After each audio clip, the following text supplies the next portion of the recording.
32ပါသောလက္ခဏာကြီး80သောလက္ခဏာတွေနဲ့ပြည့်စုံတဲ့ဘုရားမြတ်စွာဘုရားကနော်ဒီလိုကုတ်တူတူခါကုန်းကုန်းနဲ့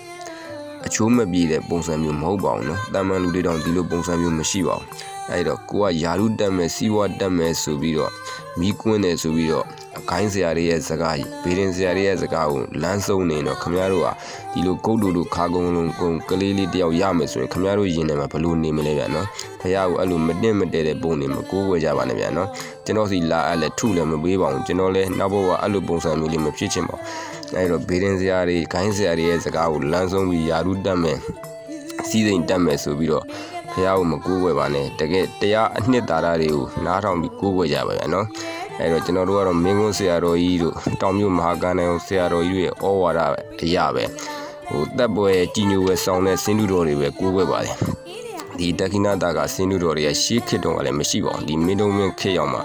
ဒီအာနာလူသားတွေယာရုလူသားတွေနဲ့နော်အဆောင်တွေရေရာတွေမန်းဖျားရန်တရားဖျားတွေပေါ်ပေါက်လာပါဒါပကံခေတ်ကဖျားတွေနော်ခေတ်ဆက်ဆက်ကဖျားတွေမှာတကယ်ကိုကာယရှုစပွဲတင်းစပွဲကောင်းတဲ့ဖျားတွေဗျဒါအင်းဝခေတ်ကဖျားစင်တူတော်တွေနော်ဒီလိုဖျားတွေကအချိုးစားကြလှပပြီးကြီးညိုဝဲဆောင်ပါတယ်ဗျာနော်ဒါဆိုရင်ရတနာဘုံခေတ်ကဖျားတွေဒါဆိုရင်မင်းဝတ်တန်စာဖျားမင်းဝတ်တန်စာဖျားဆိုတော့ဘယင်တွေကသူတို့ရဲ့ဆက်လွယ်တွေမကိုက်တွေကိုလှူလိုက်တာပေါ့နော်အဲ့တော့ဒက္ခိဏတာကဖျားကခေတ်ဆက်ဆက်မှမရှိပါဘူးဒီမင်းတုံးမင်းခေတ်လောက်မှာပဲအာနာလူလို့ပေါ်လာတဲ့ရေရဖျားတွေပါအဲ့ဒါတွေနဲ့လမ်း